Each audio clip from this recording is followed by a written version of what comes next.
Bonjour à toutes et à tous, frères et sœurs. Si comme vous êtes dans la joie ce matin d'être venus pour honorer celui qui a changé nos vies, je vous vois en forme ce matin pour utiliser cette forme pour louer le Seigneur, vraiment qu'on puisse le louer et l'adorer parce que c'est un Dieu merveilleux que nous avons, un Dieu vivant, un Dieu qui a tout donné pour nous. Et ce matin nous voulons offrir le meilleur de nous-mêmes à travers, oui, la louange.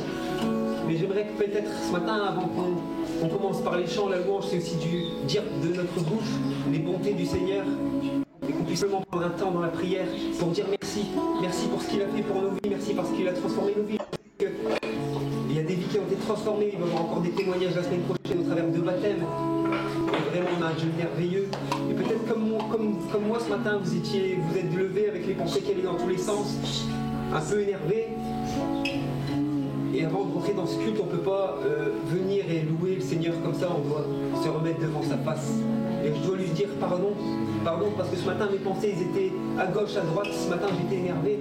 Mais ce matin je vais être là dans la paix du Seigneur pour l'honorer, pour le louer. Et vraiment je vous invite à avoir ce cœur, cette envie ce matin d'élever vraiment le Seigneur. Amen. Et qu'on puisse profiter de cette présence. On va se lever vraiment de tout notre cœur. Je vous demande qu'on puisse se décharger sur lui. Parce qu'il dit venez vous qui êtes chargés et fatigués, et moi je vous donnerai le repos. Amen. Et le Seigneur y est agissant ce matin. Amen. Alors qu'on puisse profiter. Parce qu'encore aujourd'hui c'est le jour du salut. Encore aujourd'hui c'est un jour où il veut nous bénir. Et simplement il nous demande ce matin d'ouvrir notre cœur. Alors qu'on puisse le faire avec sincérité. Qu'on puisse le louer de tout notre cœur. C'est pour ça que ce matin Seigneur je te remercie. Je te remercie et je te demande pardon Seigneur pour mes pensées qui dévient. Et je te remercie parce que ce matin, Seigneur, tu nous offres un jour nouveau. Tes bontés se renouvellent ce matin pour qu'on puisse te louer et honorer le nom de qui tu es, Seigneur. Celui qui a transformé ma vie, celui qui me donne la paix et la joie malgré tout ce qui se passe autour de moi. Et je veux de ma bouche et de mon cœur te louer. Et avec mes frères et sœurs, on veut donner le meilleur de nous-mêmes pour que ce soit un culte qui t'est agréable. On veut t'honorer, Seigneur, parce que tu es digne. Alors ce matin, Seigneur, reçois la louange de nos cœurs.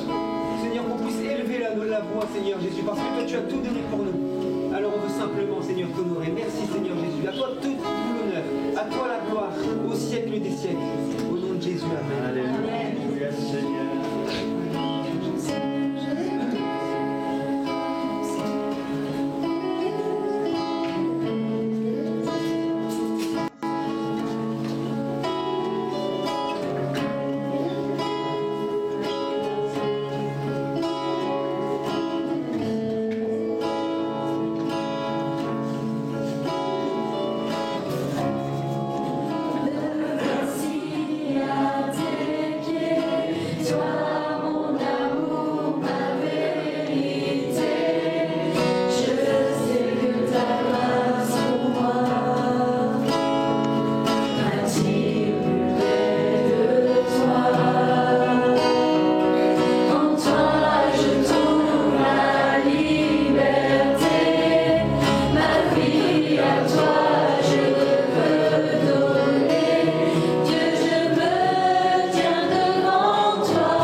restauration, tu es le Dieu de la guérison. Alléluia. Et Seigneur, ce que nous te demandons maintenant, c'est que ton esprit puisse passer dans nos rangs. Seigneur, tu connais les besoins de chacun d'entre nous. Seigneur, nous chassons tout esprit contraire au tien. Nous n'en voulons plus, nous n'en voulons pas. Par contre, Seigneur, ton esprit est le bienvenu parmi nous. Et Seigneur, merci parce que quand il est là, quand tu es là, il y a des miracles, il y a des prodiges, des choses bougent, elles changent. Il n'y a que toi qui sais faire ça. Tu es le grand Dieu qui tient ses promesses avec ceux qui lui obéissent. Alors Seigneur, merci qu'aujourd'hui nous puissions te rendre un culte vraiment agréable. Dans le nom de Jésus-Christ, je t'ai prié. Amen. Je te rends gloire, Seigneur, je te rends gloire pour tout ce que tu fais, Seigneur. Merci, Seigneur, que je fasse partie de ta famille. Merci, Seigneur, parce que je t'appartiens. Mes frères ici t'appartiennent. Je renonce à ma vie passée. Oh oui, Seigneur, maintenant je vis qu'avec toi. En toute obéissance, Seigneur, je te glorifie, je te rends grâce, Seigneur, parce que tous les jours tu es là. Amen. Tous les jours tu es avec moi. Tous les jours tu nous montres tellement de miracles, Seigneur, dans notre vie. Tous les jours tu nous montres ta présence. Tu nous montres que tu es présent là avec nous. Même dans les cas difficiles, même dans la maladie, même dans tu es là. Alors je veux te rendre grâce, Seigneur. Je veux t'adorer, Seigneur. Te dire que je suis reconnaissante, Seigneur, de faire partie de ta famille, Seigneur. Je suis reconnaissante, Seigneur. Merci, gloire et louange à toi. Amen. Alléluia. Alléluia. Nous sommes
transformé par toi. On doit se laisser modeler par toi. Combien de fois, Seigneur, nous refusons, Seigneur, nous refusons quand tu nous modèles, quand tu nous transformes. Parce que Seigneur, parfois, on ne comprend pas tes plans. Mais Seigneur, tes plans sont parfait. Alors Seigneur, si nous rentrons dans l'obéissance, si nous nous laissons transformer par toi qui es le potier, parce que nous sommes ces vases d'argile, tu feras de nous des vases d'honneur. Et tu mettras dans ces vases d'honneur ton huile, Seigneur, le Saint-Esprit. Amen. Et qu'il déborde ce Saint-Esprit au nom de Jésus. Alléluia. Seigneur, oui, tu es le potier. Merci. Merci Seigneur, parce que tu nous aimes d'un amour si grand, si puissant. Au nom de Jésus-Christ, Amen.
C'est toi qui parles à celui qui est dans la solitude, à celui ou celle qui est malheureux. Mais Seigneur, nous te demandons pour ces âmes qui te cherchent, que ce soit dans le gouvernement, que ce soit dans Kievrin, dans Kievrechin, en Belgique et en France. nous te demandons, oui Seigneur, d'amener la soif sur ces personnes, de les amener, Seigneur, là où tu veux qu'ils soient, de mettre des ouvriers de paix sur leur route. Seigneur, bénis ces personnes qui vont leur parler de toi. Et Seigneur, je te demande de ne pas les laisser tranquilles. Ensemble aussi, Seigneur, nous te demandons toutes les personnes à qui nous avons parlé de toi, que ce soit au travail, que ce soit dans nos familles, que ce soit ici à l'église, que ce soit dehors, par un hasard comme dit le monde, mais ce n'est pas un hasard pour toi. Seigneur, nous les réclamons. Nous voulons les arracher au pouvoir de Satan. Nous voulons les réclamer, Seigneur, devant toi. Seigneur, va les toucher. Va leur rappeler ce que nous avons dit de ta part. Seigneur, ne les laisse pas tranquilles, s'il te plaît.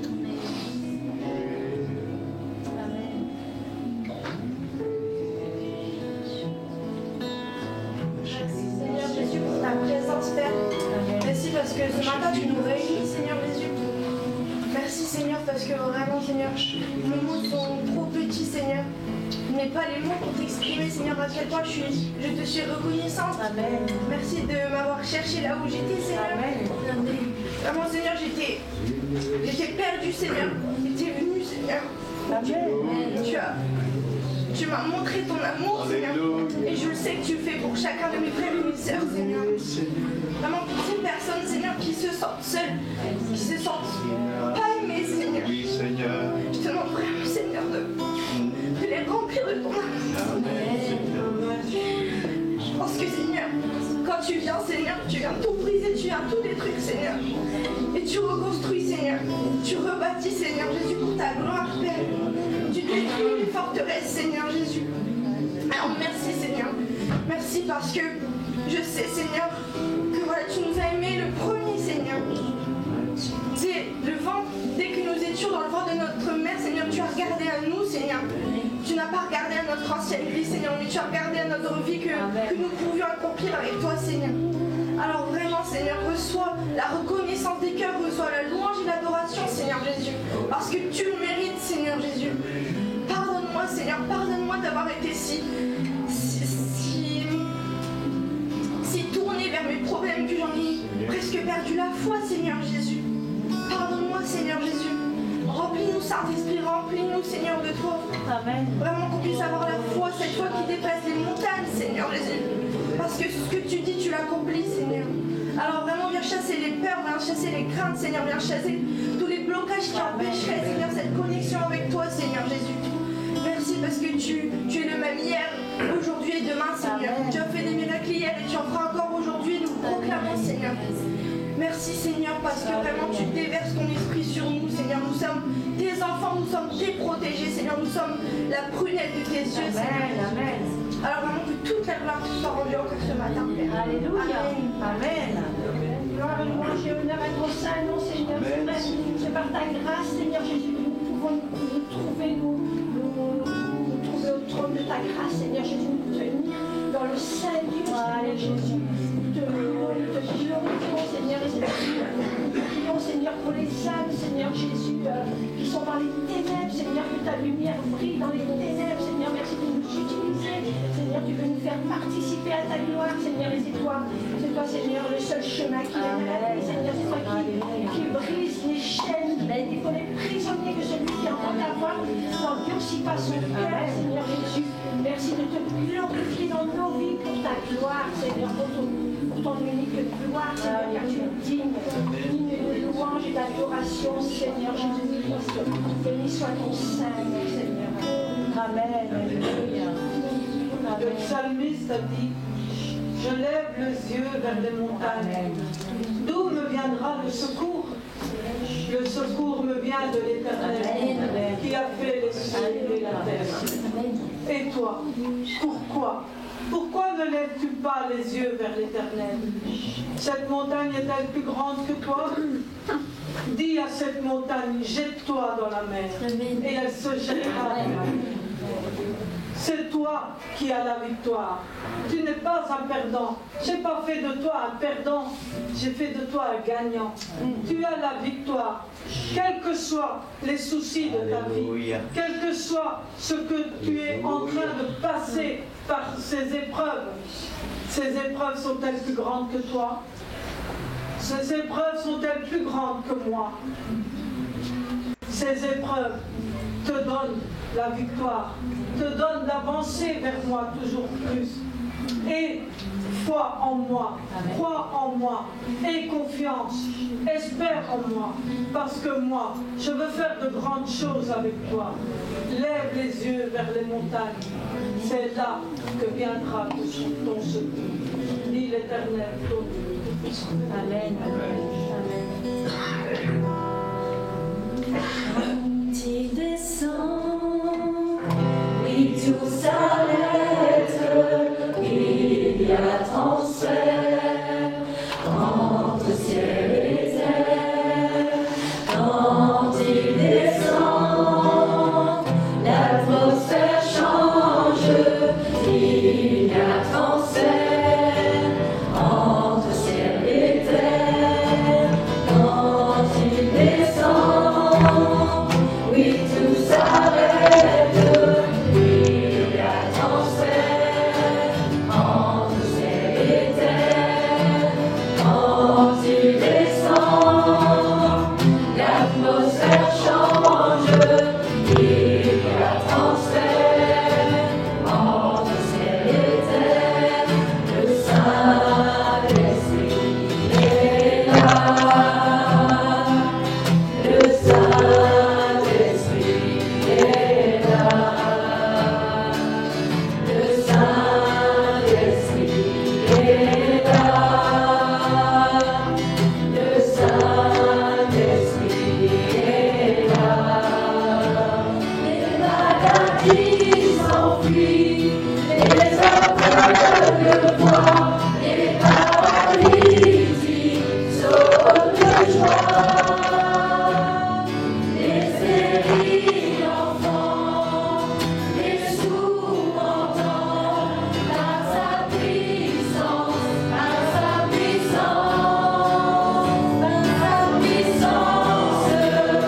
il transforme, par sa puissance, il guérit, par sa puissance, il renouvelle, par sa puissance, il agit, par sa puissance, il transforme, par sa puissance, il guérit, par sa puissance, il renouvelle, par sa puissance, il agit.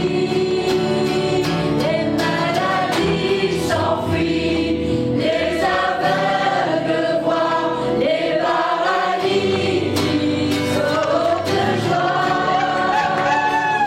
Les stériles entendent, les sourds entendent, par sa puissance, par sa puissance. Le Saint-Esprit est là. Le Saint-Esprit est là. Le Saint-Esprit est là. Le Saint-Esprit est là. Quand il descend, et tout s'arrête, il y a transfert entre ciel et terre. Quand il descend, l'atmosphère change, il y a transfert entre ciel et terre. Je voudrais vous transmettre une parole, une vision de l'esprit. Alléluia. Je voulais vous transmettre qu'il y a des personnes ici qui sont sourdes, il y a des personnes qui sont aveugles, il y a des personnes qui ont un cœur fermé, il y a des personnes qui rentrent ici ce matin avec un habit en lambeaux. Je vois des souffrances, je vois des... Comment vous dire ? Je vois de la souffrance, oui, je vois de la non-compréhension de cette souffrance. Et je sais que le Seigneur, ce matin, je vois le Saint-Esprit qui est là et qui veut toucher ces personnes, qui veut transformer le cœur et la vie de ces personnes qui ont le cœur brisé. Je vois le Saint-Esprit qui veut changer cet habit qui est en lambeaux, qui est déchiré, qui coule de sang. Je le vois vouloir changer en un habit de fête. Amen. Et je remercie le Saint-Esprit, je remercie le Seigneur pour sa bonté. Et mais quand il s'agit de grâce, quand le Seigneur parle et quand on parle de sa grâce, de grâce, s'il vous plaît, ces personnes, je vous parle personnellement. Vous allez devoir passer par le pardon. Vous allez devoir lâcher prise sur ce qui vous fait souffrir. Vous allez devoir mourir à vous-même pour recevoir cet habit. Parce que c'est un habit d'honneur. C'est un habit pur et blanc que le Seigneur veut juste vous donner par grâce. Mais pour pouvoir le recevoir et pour recevoir cette liberté, il faut lâcher. Il faut lâcher les rancunes, il faut lâcher les non-pardons. Sans les lâcher, vous ne recevrez pas. Vous ne recevrez pas la grâce, vous ne recevrez pas la liberté, vous ne recevrez pas une vie nouvelle. Une vie où vous pourrez dire oui, il y a un avant, un après. Le Seigneur est bon et il vous parle ce matin. Il veut que vous ayez cet habit. Alors je vous propose à l'Assemblée, au Né Nouveau, à ceux qui souffrent aussi d'une certaine manière aussi, mais qui je sais comprennent ce que je veux amener maintenant. Nous allons chanter encore. Les maladies s'enfuient. Nous croyons ensemble que... Ésaïe 61 dit bien... Amen. Pour accorder aux affligés de Sion, pour leur donner un diadème au lieu de la cendre, une huile de joie au lieu du deuil, un vêtement de louange au lieu de l'esprit abattu. Amen. Amen. Amen. Alléluia. Les maladies s'enfuient, les aveugles voient, les paralytiques sautent de joie, les stériles enfants.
reconnaissance, frères et sœurs? Et si telle est la tristesse dans le fond de votre cœur, commandez à votre âme de vous réjouir dans le Seigneur, à l'honneur de l'Éternel. Et si vous voulez pousser des cris de joie, il n'y a pas de souci. Réveillons ce lieu. Réveillons ce lieu, en tout cas ce qui nous entoure, qui est endormi, qui ne connaît pas Dieu, qui ne croit pas en Dieu. Réveillons ce lieu, eh bien, dans le lieu spirituel. Amen. Amen.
Reconnaissant et bon. Amen. Merci Seigneur. Merci au groupe de louanges. Voilà. On va continuer ce culte dans la joie, la bonne humeur. Et la parole de Dieu nous dit que quand la bonne nouvelle est annoncée, il y a des signes, des miracles, des prodiges qui s'accomplissent. Amen. On le croit. Amen. Je vais appeler Michel qui aujourd'hui va nous partager sur un sujet que nous connaissons bien ou mal. Et cette église de l'Apocalypse. Michel, je te laisse sa place. Shalom les koulam, shalom à tous. Tu vas prendre ton voisin, tu vas lui dire shalom. Merci. Mais shalom, c'est que la bénédiction de Dieu pour moi, que tout ce qui est bon pour toi, que tu prospères pour prospérer maintenant. Si quelqu'un est là pour la première fois, tu vas bien le saluer, tu vas lui dire tu es au bon endroit. Alléluia. Regarde quelqu'un qui est là pour la première fois. Salue cette personne. et dis-lui que tu es au bon endroit. Alors ce matin, nous allons parler des 7 églises de l'Apocalypse, ou des 7 églises d'Asie. Amen. Nous allons donc ouvrir nos Bibles dans le livre de la Révélation. Amen. Révélation. Apocalypse. Dans le livre de la Révélation. Vous connaissez ce livre comme l'Apocalypse de Jean, n'est-ce pas? Mais regardez, la clé de la compréhension de ce livre, c'est bien le premier verset. Révélation de Jésus-Christ. Alléluia. Révélation de Yeshua HaMashiach. C'est une révélation que Dieu lui avait donnée pendant qu'il était encore sur la terre. Hello. Parce qu'à la droite du Père, il sait tout. Sur la terre, il y a certaines choses qui étaient cachées dans le conseil de Dieu. Il a dit qu'il ne savait pas quand est-ce qu'il reviendrait. Maintenant, il le sait, n'est-ce pas? Il y a des choses qu'il savait, mais qu'il n'a pas communiquées à ce moment-là. Parce qu'il y a des choses qu'on sait, mais qu'on ne doit pas communiquer n'importe quand, n'est-ce pas? Révélation de Jésus-Christ que Dieu lui a donné. C'est le premier passage, c'est le premier verset de ce livre. Qu'est-ce qu'une révélation? Qu'est-ce que l'Apocalypse? L'Apocalypse, ce n'est pas les cataclysmes. Ce n'est pas les catastrophes, d'accord? Tu vas dire à ton voisin que Apocalypse, ce n'est pas une catastrophe. C'est une révélation. C'est un dévoilement. Quelque chose a été caché pendant longtemps, mais nous allons voir que ces choses sont maintenant révélées, découvertes. C'est comme le jour de ton mariage, quand tu as dévoilé ta femme. Alléluia, et que tu as fait le bisou, n'est-ce pas? Révélation de Jésus-Christ. Amen. Et regardez bien au verset 3. Le verset 3 dit ceci. Heureux. Amen. Il y a des gens qui sont là. Marieto, merci beaucoup. Heureux celui qui lit. Qui lit ce matin? Je lis ce matin, donc je suis heureux. Tu lis ce matin. On est dans un monde qui ne lit plus. On est dans un monde qui ne lit plus. On est dans un monde de TikTok. N'est-ce pas? C'est pour ça qu'on est tous un peu toqués, n'est-ce pas? On est dans un monde de l'image. On ne lit plus. On est dans un monde de Instagram. Oui? On ne lit plus. Hier, j'ai vu sur Facebook, quelqu'un a dit « Sauvons la langue française, sinon elle mourira ». Vous voyez? Sinon elle mourira. Les enfants, c'est « i ». Sinon elle mourra, d'accord? Et à combien d'air Amoura? 2 airs Amoura. Alors qu'on m'a appris que quand on écrit mourir, c'est un seul air parce qu'on ne meurt qu'une fois. Et quand à se nourrir, on se nourrit plusieurs fois. Eh bien, au lieu de dire on ne meurt qu'une fois, dis je vis tous les jours. Alléluia. Mais ici, heureux celui qui lit. Je lis très fort pour vous. Vous savez, dans les premières congrégations, ils n'avaient pas tous la Bible comme nous aujourd'hui. Vous avez la Bible. Dans les premières congrégations, une personne lisait, les autres écoutaient. Alors pendant que je lirai, tu suivras, parce que je vais beaucoup lire, d'accord? N'ayez pas peur de la lecture. Je vais commenter de temps en temps, mais je mettrai l'accent sur 3 dangers, sur 3 choses qui asphyxient l'Église de Dieu, qui asphyxient les congrégations. Ces 3 choses seront quoi? Le balamisme. Vous connaissez le balamisme? Le balamisme, vous connaissez? Ouais. Le nicolaïsme, vous connaissez? Oui. Le nicolaïsme et le jézabélisme. D'accord?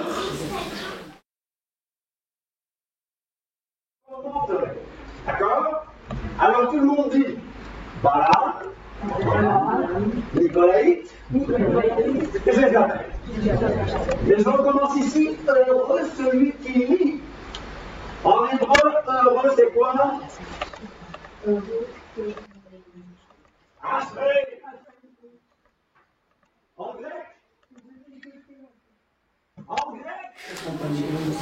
Macarios O. Macarios O. J'ai un ami mexicain qui s'appelle Macarios, d'accord? Et moi, si vous me connaissez, vous savez que je viens des îles de la Macaronésie. Pas macaroni, hein. Si vous demandez à ma femme si j'aime les pâtes, non. Faut pas répondre comme ça, les Italiens vont se fâcher avec moi. Il faut répondre de manière plus diplomatique. Quelquefois j'ai faim. Qu'est-ce que tu fais à manger? Des pâtes. On dirait que la faim s'en va, quoi. Mais les Italiens n'ayez rien contre moi, d'accord? Alors je viens des îles de la Macaronésie. C'est quoi les îles de la Macaronésie? C'est-à-dire les îles du bonheur. Quelles sont ces îles? Quelles sont ces îles? Le Cap-Vert, c'est sûr. Il y a le Cap-Vert en dessous. Non, Macaronésie, c'est les Açores, Madère, les Canaries et le Cap-Vert, c'est-à-dire les îles du bonheur. Les îles du bonheur. Aujourd'hui, vous allez vous bénir les uns les autres. Vous allez dire, heureux celui qui lit. Alléluia. Heureux celui qui lit. Et ceux qui entendent. Alléluia. Et surtout, ceux qui... Ceux qui quoi? Ceux qui gardent les choses qui y sont écrites. Les choses qui y sont écrites, les prophéties de ce livre. Pourquoi? Parce que le temps est proche. Dédicace aux 7 églises d'Asie. Dédicace aux 7 églises de l'Apocalypse. Verset 4. Jean, Yohanan, Jean le disciple. L'apôtre que Jésus aimait. Jean, l'apôtre de l'amour, va nous dire Jean aux 7 églises qui sont en Asie.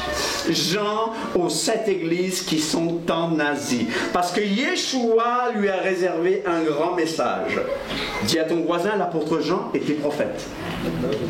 Il était prophète. Alors on va aller un peu plus loin. Je vous dis, on va beaucoup lire, d'accord?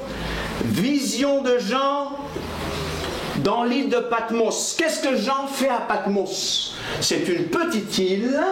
C'est une petite île que vous voyez là. Qu'est-ce qu'il y fait? Il est à Patmos parce qu'il est persécuté par l'empereur romain Domitien, parce que Jean proclame la parole de Dieu avec puissance. On est en quelle année? On est en 95 de notre ère, c'est-à-dire on est 65 ans après la mort et la résurrection de Yeshua. 65 ans après, et regardez déjà tous les problèmes qu'on a dans les églises, n'est-ce pas? On y va. Moi, Jean, votre frère, je saute un peu plus loin, et il dit, j'étais dans l'île appelée Patmos, à cause de la parole de Dieu et du témoignage de Yeshua. Yeshua, c'est Jésus. Je fus ravi en esprit au jour du Seigneur. Au jour du Seigneur, c'est-à-dire les temps de la fin, c'est pas le dimanche. Hein. La Bible n'appelle jamais le dimanche le jour du Seigneur, n'est-ce pas? La Bible appelle le dimanche le premier jour de la semaine, c'est une petite parenthèse. Mais il dit, je fus ravi en esprit au jour du Seigneur, et j'entendis derrière moi une voix forte, alléluia, comme le son d'une trompette. Comme Virginie, quand tu as fait appel à ces choses qui sortent du ciel, j'ai pensé à cette trompette. Comme une trompette qui disait, ce que tu vois, écris-le dans un livre et envoie-le aux 7 églises, à Éphèse, à Smyrne, à Pergame, à Thyatire, à Sardes, à Philadelphie et à Laodicée. Je me retournai pour connaître. Jean se retourne pour connaître. Je me retournai pour connaître quelle était la voix qui me parlait. Et après m'être retourné, je vis 7 chandeliers d'or. 7 chandeliers d'or. 7 portes lumière. 7 porte-flammes, 7 bougeoirs. C'était pas vraiment des bougeoirs, mais des chandeliers d'or. C'était pas la menorah, hein. C'est des chandeliers d'or, n'est-ce pas? Des candélabres. Et au milieu des 7 chandeliers, quelqu'un qui ressemble, alléluia, à un fils d'homme, vêtu d'une longue robe, et ayant une ceinture d'or sur la poitrine. Sa tête et ses cheveux étaient blancs, comme de la laine blanche, comme de la neige. Ses yeux étaient comme une flamme de feu. Ses pieds étaient semblables à de l'airain ardent, comme s'il eût été embrasé dans une fournaise, et sa voix était comme le bruit des grandes eaux. On l'a senti ce matin, n'est-ce pas? Il l'avait dans sa main droite. Sa main droite. Qu'est-ce qu'il avait dans sa main droite? Qu'est-ce que représente la main droite? Yad Yamin. Ça représente quoi, la main droite? Hein? La puissance? Ça représente quoi, la main droite? C'est le contraire. Là, c'est la grâce, la faveur. Alléluia! On va dire que la justice sera présentée par la main gauche. Benjamin, le fils de ma droite. Justice, miséricorde, amour. Alléluia! Qu'est-ce qui se passe encore ici? Il avait dans sa main droite 7 étoiles.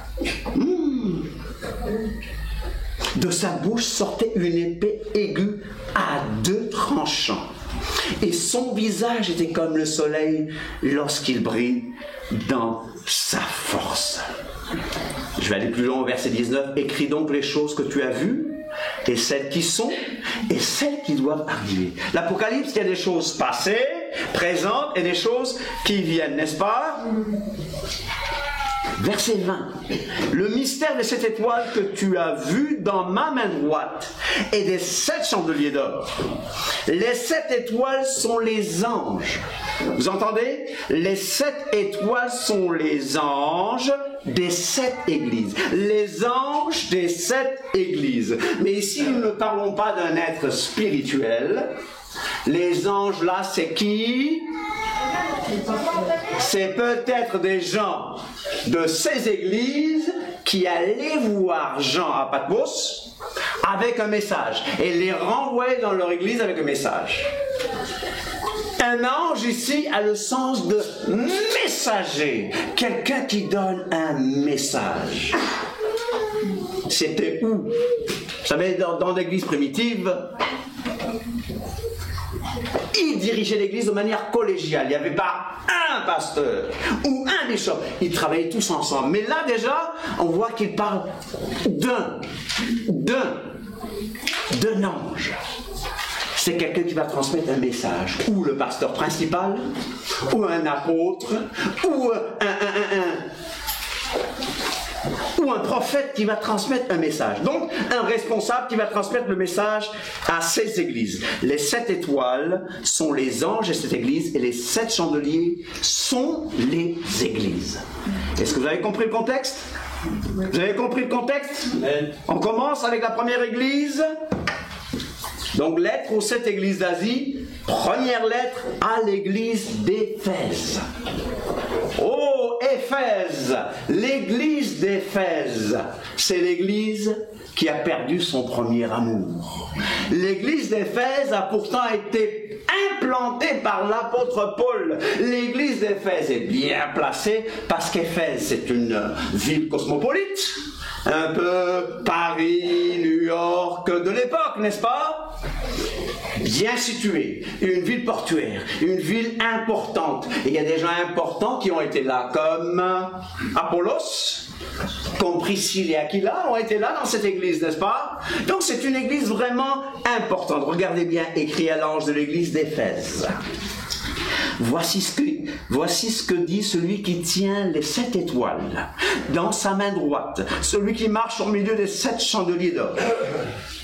Je connais tes œuvres. Dis à ton voisin que pour toutes ces églises, qu'est-ce que Jésus va faire? Qu'est-ce que Yeshua va faire?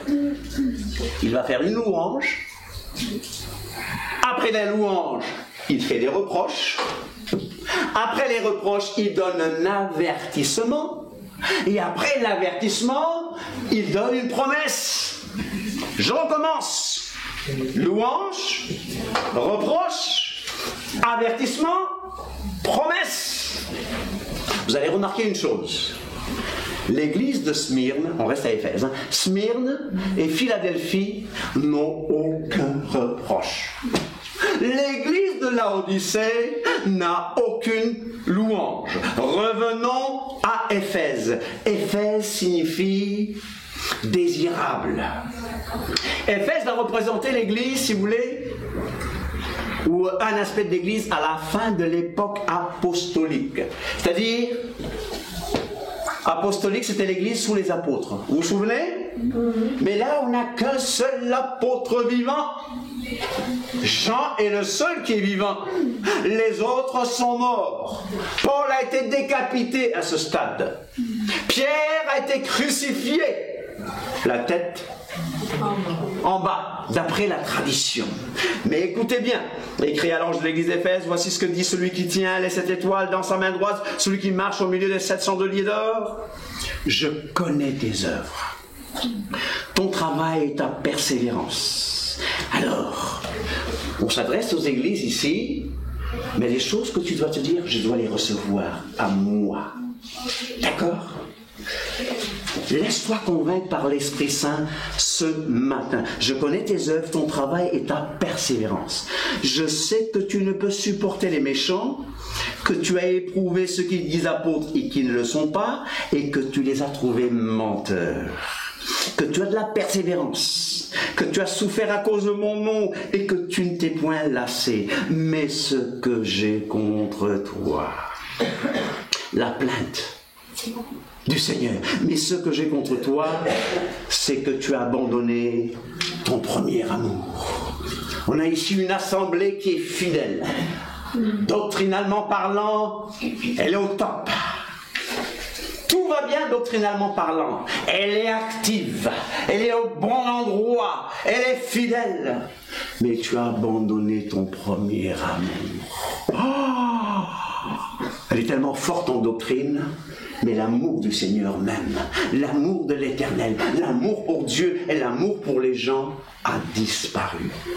Dis à quelqu'un, chers amis, ne laissons jamais l'amour disparaître du milieu de nous. Vous savez, une de nos marques, une des marques de Quiévrain, c'est l'amour. Dès qu'on ouvre la porte, on sent une atmosphère d'amour. Waouh! Et c'est important. Ça attire. Donc le Seigneur dit, ce que j'ai contre toi, c'est que tu abandonnes ton premier amour. Souviens-toi donc d'où tu es tombé.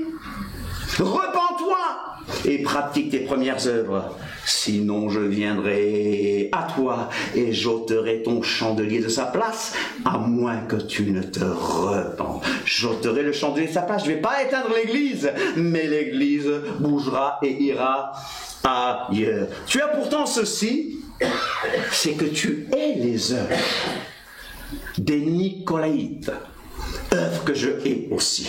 Que celui qui a des oreilles entende ce que l'Esprit dit aux églises. À celui qui vaincra, je donnerai à manger de l'arbre de vie, alléluia, qui est dans le paradis d'Élohim. Alléluia. Seconde lettre à l'église de Smyrne. Éphèse, c'est près de la ville de Selçuk en Turquie, n'est-ce pas? Smyrne, c'est quoi Smyrne? Qui a déjà été à Smyrne ici, hein? Laetitia, tu as été à... Laetitia a été à Izmir. C'est Smyrne. C'est Izmir, d'accord?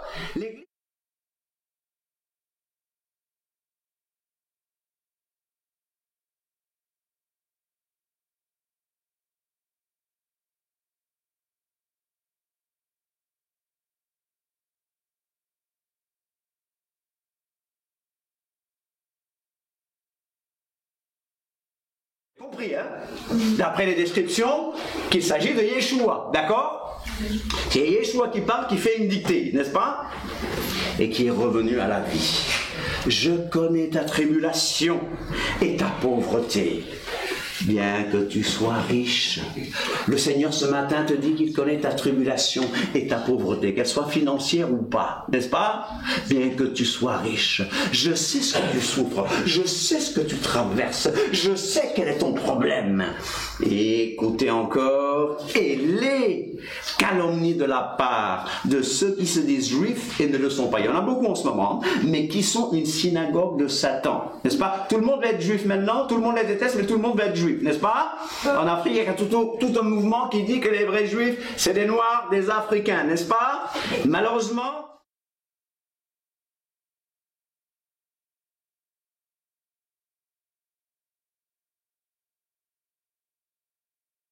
vous en prison, afin que vous soyez éprouvés, et vous aurez une tribulation de 10 jours.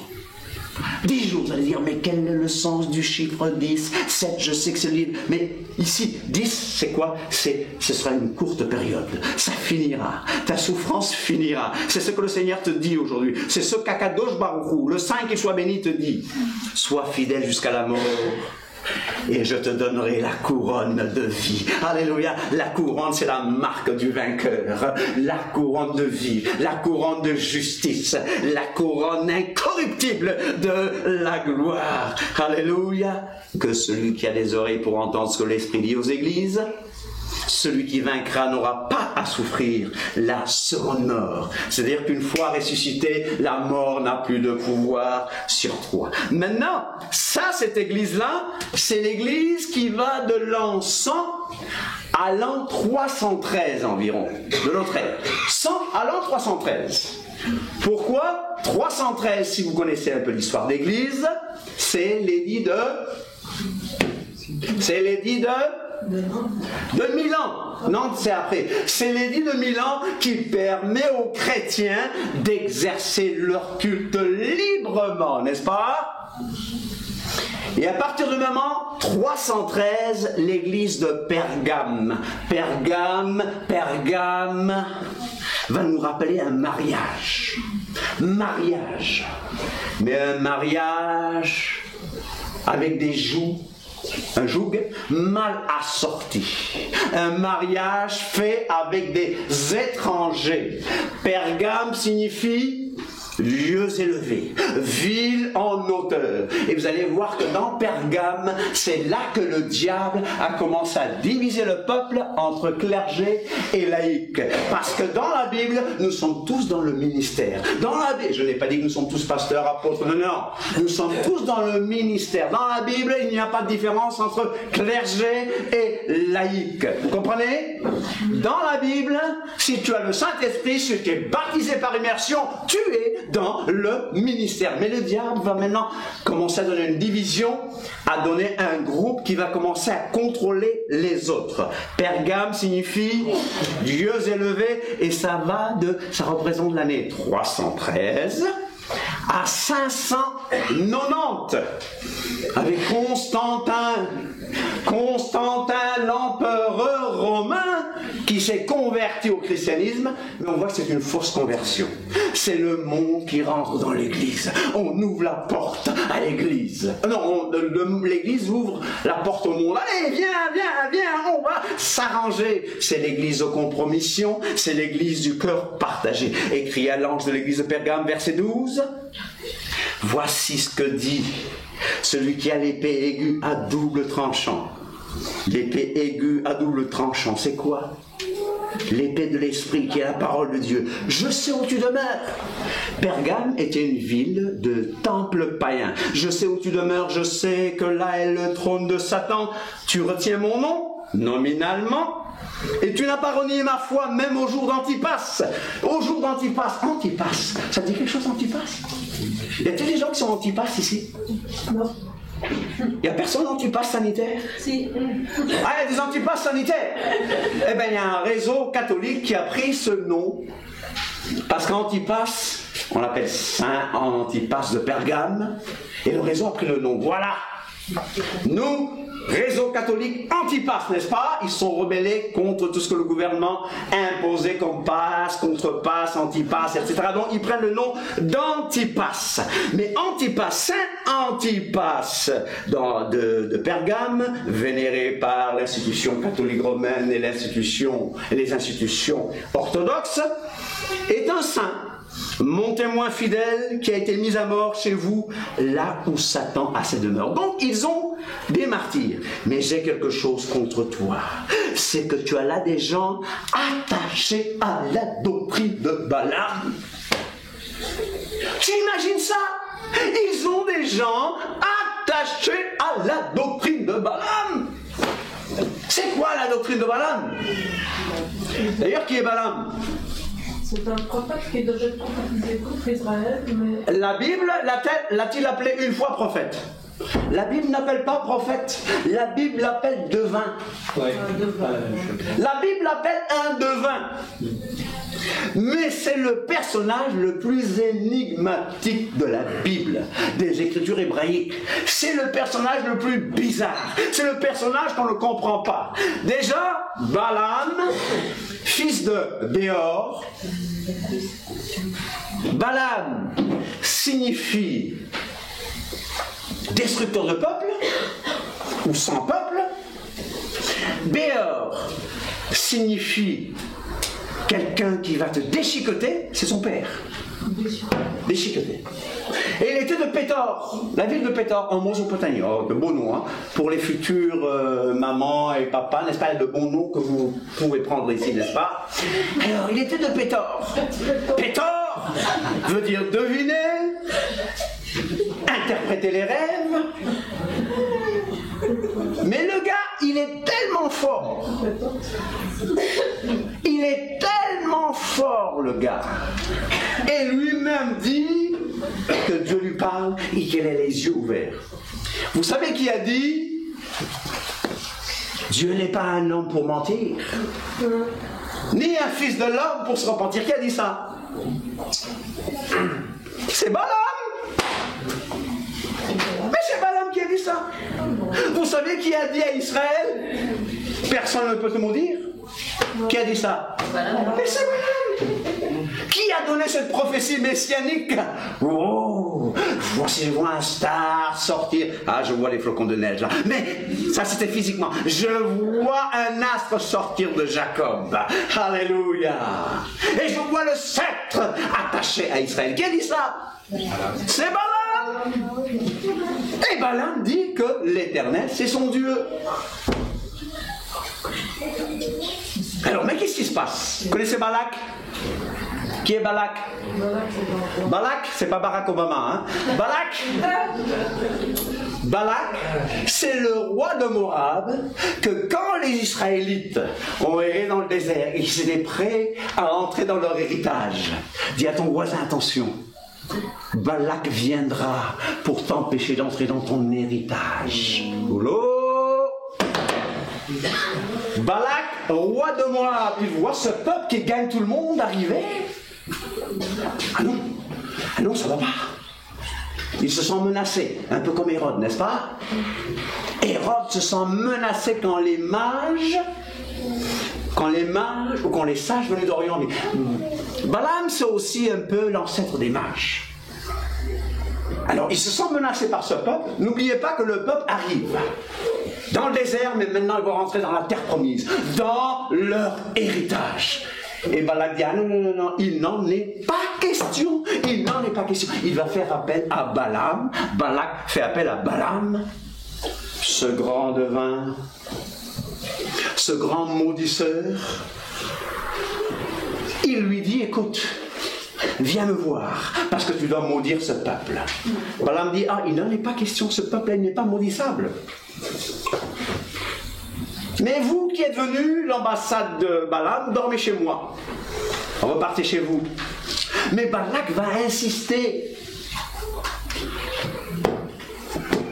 Come on, hello.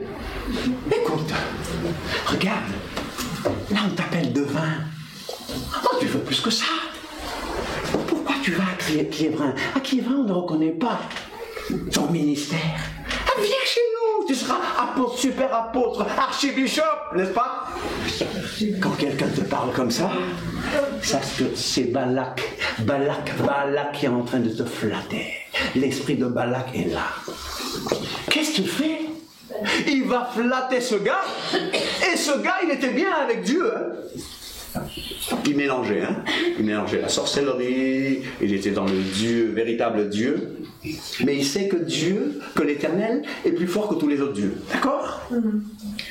Balak va envoyer maintenant des princes pour le convaincre. Attendez, je vais consulter l'Éternel. Il consulte l'Éternel, l'Éternel lui montre que le peuple n'est pas, que les Israélites ne sont pas maudissables.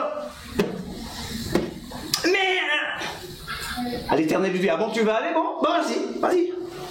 Il part avec, il monte sur son ânesse. À un moment, l'ânesse bloque. Avance.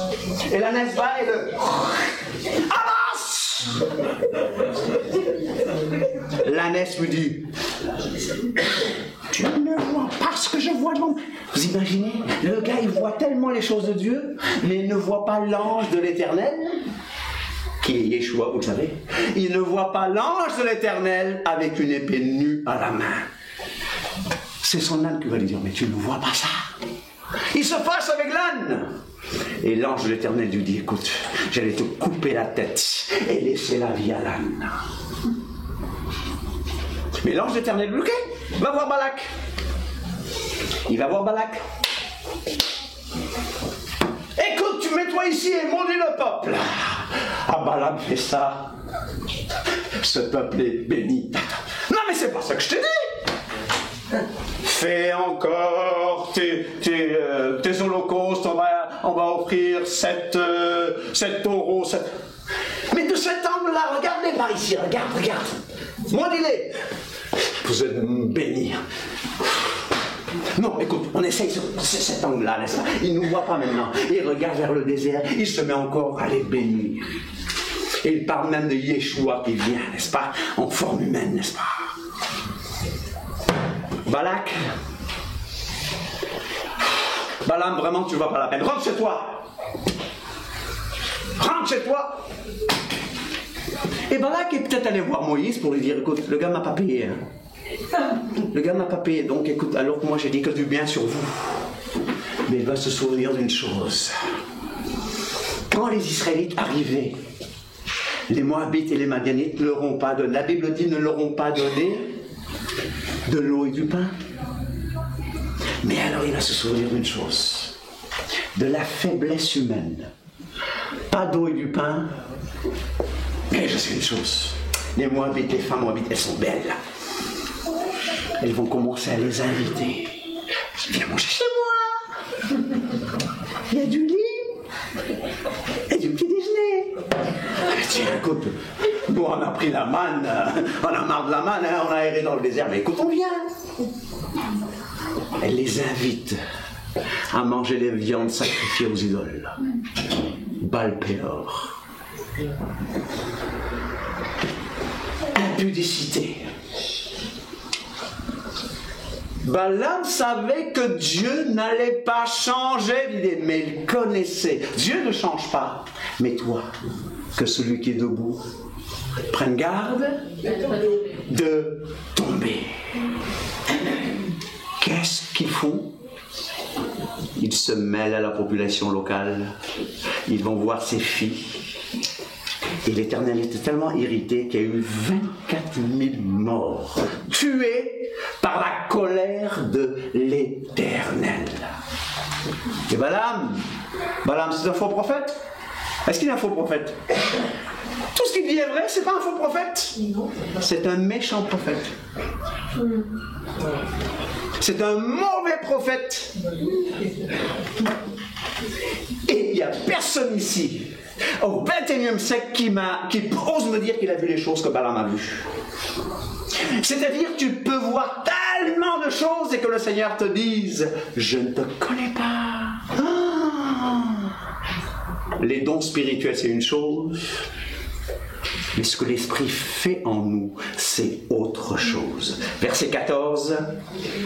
J'ai quelque chose contre toi, c'est que tu as là des gens attachés à la doctrine de Balaam, qui enseignaient à Balak, à mettre une pierre d'achoppement devant les fils d'Israël pour qu'ils mangeassent des viandes sacrifiées aux idoles et qu'ils se livrassent à l'impudicité. Prophétie 100% bonne. Doctrinalement 100% bonne. Mais le caractère. As-tu déjà vu des gens comme ça? Moi j'ai vu des pasteurs. C'était pas ici. Hein. Le gars, sa femme est malade. Mais je vois trop rôder autour d'une jeune fille. Sa femme était condamnée à mort. Bon, c'est pas bien. Il s'est mis avec cette femme avant la mort de sa femme. Et on l'a repris. Je n'étais plus là, moi. Tu as fait telle chose. Tu ne peux plus faire partie de notre pastorale. Ok, je m'en vais. Et puis il revient dire, ajoutez ceci, j'ai fait telle ou telle chose. C'est-à-dire, je pêche et je persiste dans mon péché. Vous comprenez? Je persiste dans mon péché. Verset 15, de même, toi aussi tu as déjà attaché pareillement à la doctrine des Nicolaïtes. Nicolas, je ne peux pas faire ça, c'est la pub. C'est même pas Nicolas, c'est Ricolas, n'est-ce pas? Ne arrêtez pas, hein, la diffusion. Nicolaïte. De Nikos, Laos. Nikos veut dire conquérir le peuple. Celui qui contrôle le peuple. Laos, c'est le peuple. Ah, les Nicolaïtes, c'est quoi? C'est nous avons notre élite. Les autres, ils ne valent rien. On va les écraser. Et s'il y a des gens qui ont subi des abus spirituels, des abus de toutes sortes, verbales, violences, sexuelles, etc., le Seigneur veut te libérer aujourd'hui et te dire, sois libéré par le nom de mon fils Yeshua HaMashiach. Prends ta guérison, prends aujourd'hui, prends ta délivrance. Pour qu'il y ait des Balaam, il faut qu'il y ait des Balak qui vont flatter. Balak, c'est un bon profiler. Balak, c'est un bon psychologue. Il connaît les faiblesses. Il sait ce qui fait bouger les hommes, ce qui fait bouger les gens. Vous comprenez? Les Nicolaïtes, c'est le contrôle. C'est la division entre clergé et laïque. Les Nicolaïtes font de l'abus. Repens-toi donc du balamisme et du nicolaïsme, n'est-ce pas? Sinon, je viendrai bientôt à toi. Les Nicolaïtes, c'est quoi? Ce sont ces gens qui viennent, comme les pharisiens qui parcouraient la terre, pour faire des prosélytes. Et quand tu faisais un prosélyte, ce prosélyte devenait pire qu'avant. Ils en faisaient un démon. Un prosélyte, c'est un païen qui devenait juif. Au lieu de l'emmener à Akadosh Baruch Hu, au Saint qui soit béni, il conduisait ces gens à leur église, à leur synagogue, à leur organisation. Si tu ne fais pas partie de notre association, tu n'es pas béni. Il y a beaucoup de gens qui prêchent pour emmener des gens à eux, à leur organisation, à leur sauce fait maison.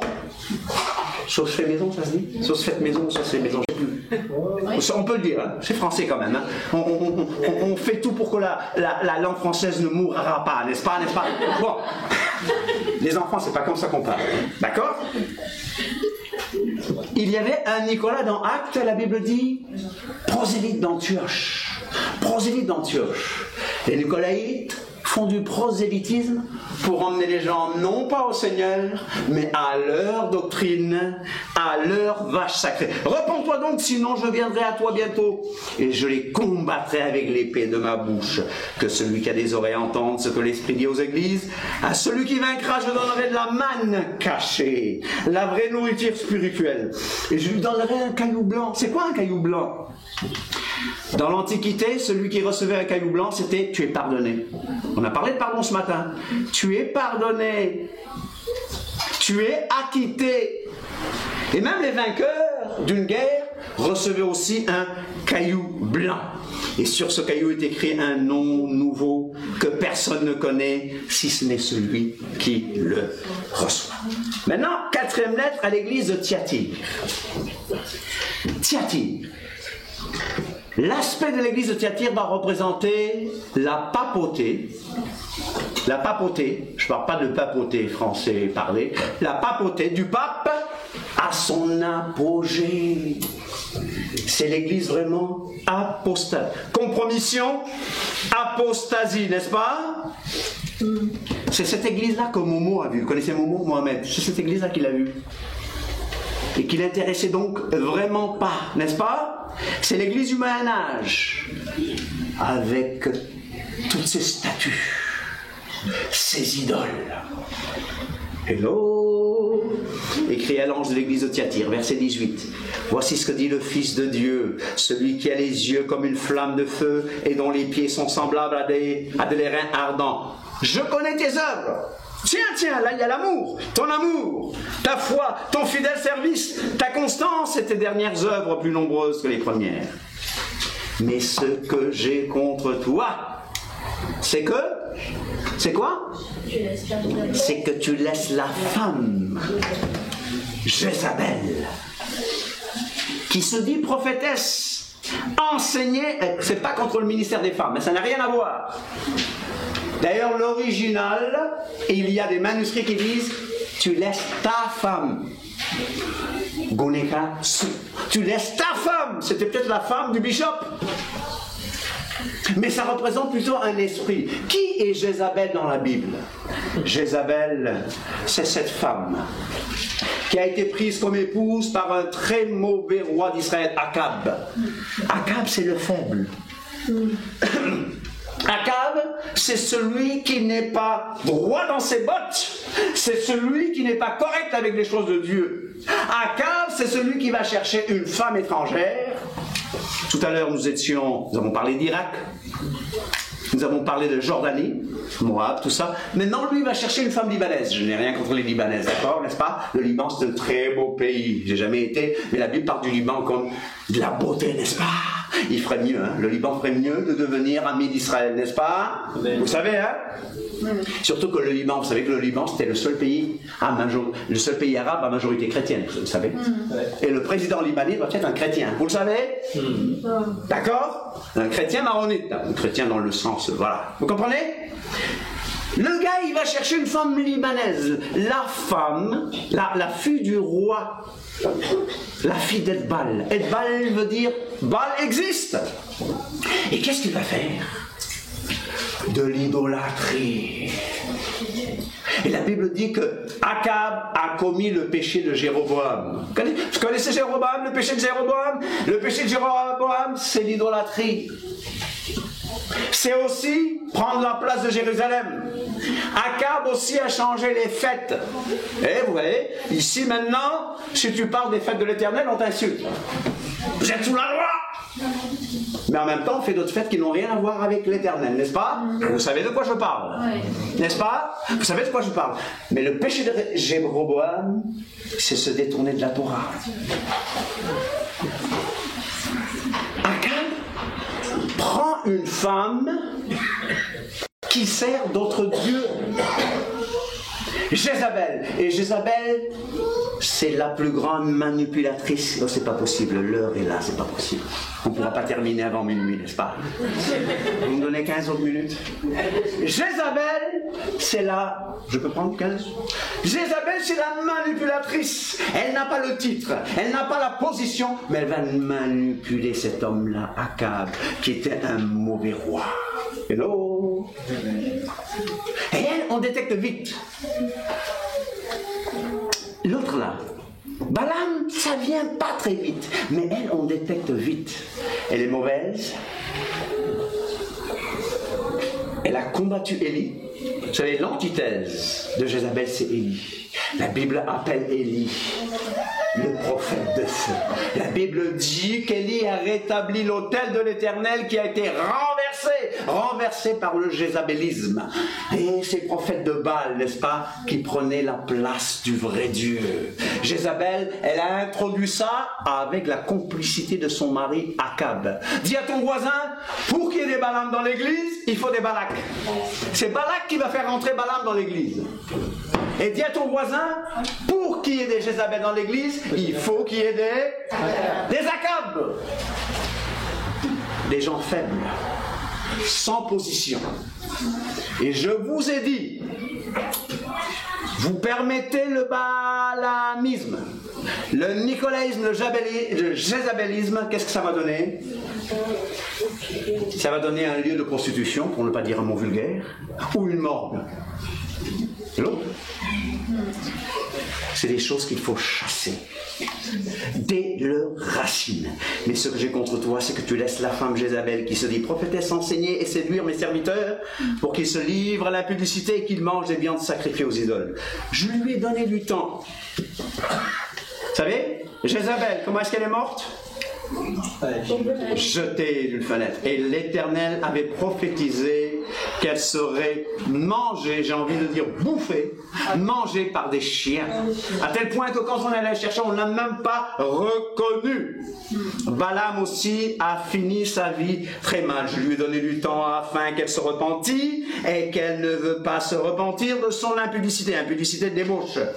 Voici, je vais la jeter sur un lit et envoyer une grande tribulation à ceux qui commettent l'adultère avec elle, à moins qu'ils ne se repentent de leurs œuvres. Je ferai mourir de mort ses enfants, et tout, c'est spirituel tout ça, et toutes les églises connaîtront que je suis celui qui sonde les reins et les cœurs, et je vous rendrai à chacun selon ses... À vous tous, à vous, à tous les autres de Thyatire qui ne reçoivent pas cette doctrine et qui n'ont pas connu les profondeurs de Satan comme il les appelle, je vous dis, je ne mets pas sur vous d'autres fardeaux. Seulement ce que vous avez, retenez-le jusqu'à ce que je vienne. À celui qui vaincra et qui gardera jusqu'à la fin mes œuvres, je donnerai autorité sur les nations. Alléluia, il les pètera avec une verge de fer comme on brise les vases d'argile, ainsi que moi-même j'en ai reçu le pouvoir de mon Père. Et je lui donnerai l'étoile du matin. Yeshua lui-même, n'est-ce pas? Que celui qui a des oreilles entende ce que l'Esprit dit aux églises. 5e lettre à l'église de Sardes. Dis à ton voisin, l'église de Sardes, c'est la morgue. C'est la morgue. Vous connaissez la morgue? Qui est déjà rentré dans une morgue? Personne? Moi si, hein? Et même déplacer les Maccabées, n'est-ce pas? C'est pas un lieu heureux. C'est froid. C'est pas réjouissant. Mais l'église de Sardes, c'est l'église, c'est la morgue avec un clocher. Écrit l'ange de l'église de Sardes, voici ce que dit celui qui a les 7 esprits de Dieu, les 7 étoiles, je connais tes œuvres. Je sais que tu passes pour être vivant. Vous voyez le problème? Ils ne savent pas, ils passent pour être vivants et tu es mort. Vous connaissez des gens comme ça? Vous connaissez des communautés comme ça? Parce qu'on a sang et lumière, parce que notre pasteur, il prêche, il crie, il saute. Dis à ton voisin, écoute, l'onction, c'est pas sauter. Ça, c'est mon tempérament, n'est-ce pas? Mais c'est pas l'onction. L'onction, c'est plus profond que ça. N'est-ce pas? Il y a des gens qui peuvent lire calmement, prêcher calmement, ils ont plus d'onction que ceux qui sautent, je vous dis. Vous comprenez? Je suis sérieux là-dessus. L'onction, c'est plus profond que ça. Et je reviens. Ici, il passe pour être vivant. Rappelle-toi donc comment tu as reçu et entendu ça. C'est un aspect de l'Église qui va devenir protestante.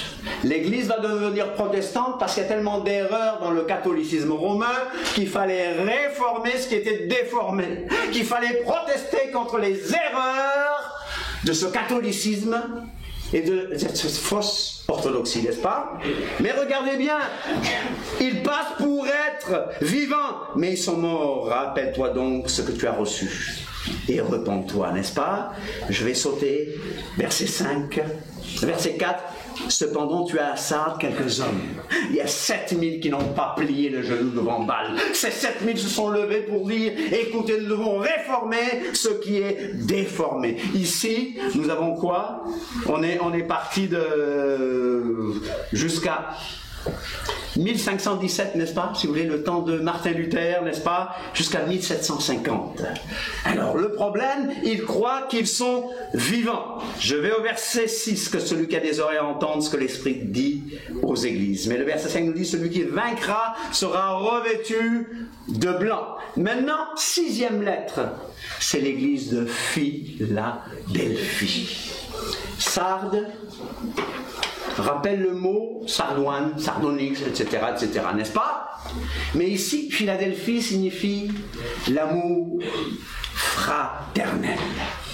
Une église l'Église sans reproche.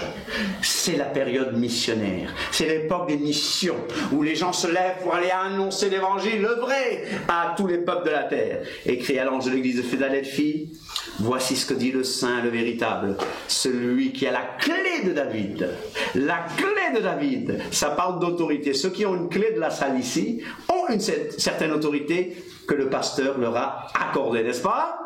L'autorité, la clé signifie que tu as de l'autorité pour faire certaines choses. Celui qui ouvre, et personne ne fermera. Celui qui ferme, et personne n'ouvrira. Dis à ton voisin, reçois cette clé de la part de Yeshua. Une clé, et tu ouvres, personne ne peut fermer. Tu fermes, personne ne peut ouvrir. Je connais tes œuvres, voici parce que tu as peu de puissance, et que tu as gardé ma parole, et que tu n'as pas renié mon nom. J'ai mis devant toi une porte ouverte que personne ne peut fermer. Voici, je te donne même de ceux qui sont de la synagogue de Satan. Vas-y, prêche l'évangile. Verset 10, parce que tu as gardé la parole de la persévérance en moi, je te garderai aussi à l'heure de la tentation qui va venir sur le monde pour éprouver les habitants de la terre.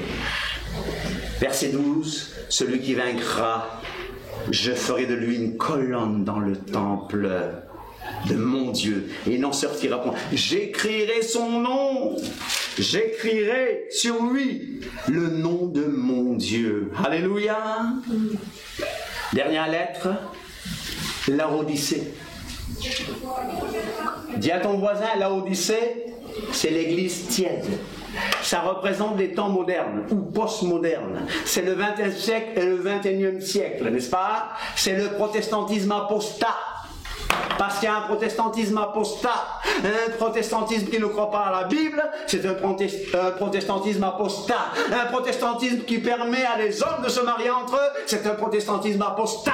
Le protestantisme qui dit que Jésus n'est pas le seul chemin est un protestantisme apostat. Apostat veut dire qui a fait naufrage par rapport à la foi, qui a renié la foi en Dieu, n'est-ce pas? C'est l'église tiède, c'est l'église de maintenant qui est tiède. Il n'y a pas de goût, c'est insipide. On ne pousse même pas le monde à venir à Yeshua. Oh peuple de Dieu, changeons, donnons envie. Ici, vous avez entendu les témoignages de mercredi passé. Oh, ça touche le cœur. Nous voyons que les gens se donnent au Seigneur. Amen. Mercredi, j'étais content. Je dis, ça vaut la peine de les écouter. Pas Michel. Pas la peine d'écouter Michel. Écoutez ces gens-là. Ces témoignages m'ont touché. Eh bien, c'est ce que nous voulons, que le Seigneur nous touche. Voici ce que dit l'Amen. Le témoin fidèle, le véritable commencement de la création. Il n'est pas le premier créé, mais c'est lui qui a créé, d'accord? Dieu a tout créé par lui, n'est-ce pas? Je connais tes œuvres. Je sais que tu n'es ni froid ni bouillant. Puisses-tu être froid ou bouillant. Ainsi, parce que tu es tiède et que tu n'es ni froid ni bouillant, je te vomirai de ma bouche. On t'a déjà dit ça? On t'a déjà dit ça? Un démon t'a dit ça, c'est ça? Une église insipide. Parce que tu dis, je suis riche et je me suis enrichi. Il y a des communautés qui se croient riches. Vincent, tu sais que moi, on m'avait traité d'églisette. Oh, votre églisette. Votre secte, vos petits trucs églisettes. Pourquoi? Parce qu'il y avait de grands bâtiments.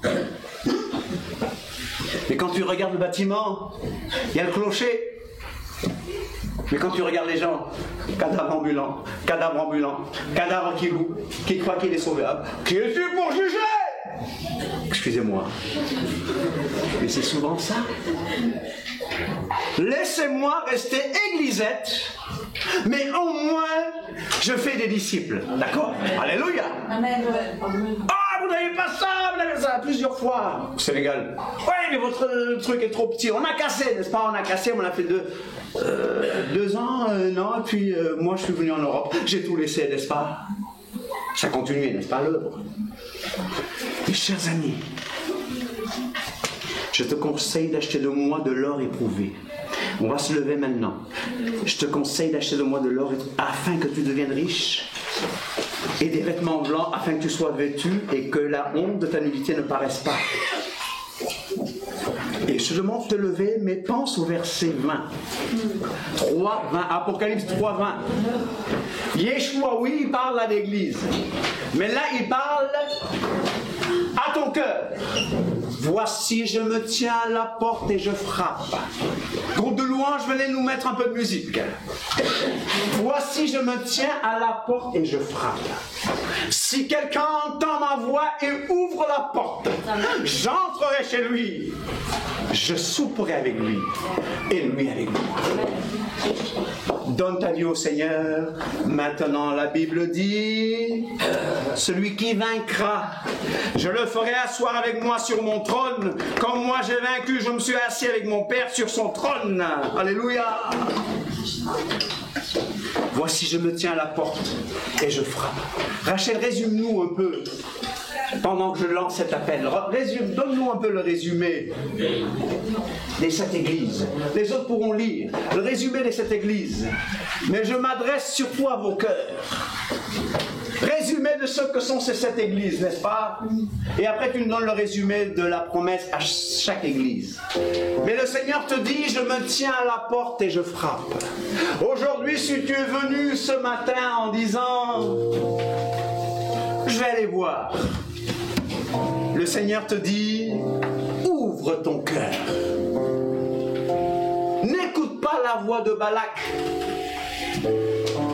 N'écoute pas la voix d'Akab. Deviens un Élie. Hanouka, c'est dans 4 jours. Hanouka nous rappelle de restaurer l'autel de l'Éternel qui a été renversé. L'esprit d'Élie te rappelle qu'il faut t'attacher au Dieu de la Bible. Vous pouvez jouer pendant que je lance un petit appel. Que les cœurs soient touchés. Ça a été fait de manière prophétique ce matin. L'Éternel vous a parlé en vous disant que vous ne pouvez pas clocher de droite à gauche. L'Éternel te dit que tu ne peux pas avoir un cœur partagé. Aujourd'hui est le jour du salut. Demain ne t'appartient pas. Pendant que vous entendez encore sa voix, venez. Parce qu'un jour, ce sera trop tard. Mets ta vie en ordre. Rétablis l'autel de Dieu qui a été renversé. Tu nous rappelles les promesses? Tu nous rappelles les promesses, n'est-ce pas? Les promesses, l'accès à l'arbre de vie. Tu ne souffriras pas la seconde mort. Tu reçois la justice qui donne le pardon. Une place de rencontre divine. Alléluia. Amen. Venez au Seigneur. Venez à Yeshua. Venez à Yeshua, mais avec un cœur entier. Avec un cœur tout entier. Venez au Seigneur, le Seigneur vous appelle. Le Seigneur vous dit, mettez votre vie en ordre avec nous. Amen. Alléluia. Alléluia.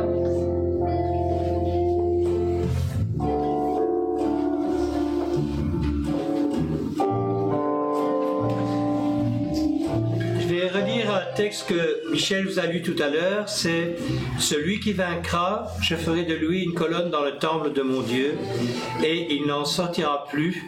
J'écrirai sur lui le nom de mon Dieu et le nom de la ville de mon Dieu, de la nouvelle Jérusalem qui descend du ciel, d'auprès de mon Dieu, et mon nom nouveau. » Amen. On peut profiter, on va d'abord saluer ceux qui nous écoutent, les amis internautes. Nous allons vous souhaiter une excellente semaine. Je rappelle aussi pour tous les membres de l'eau vive que nous avons notre réunion de prière demain à 20h et notre réunion d'enseignement ce mercredi à 19h30. Je vous salue et je vous souhaite le meilleur en Jésus-Christ. À très bientôt.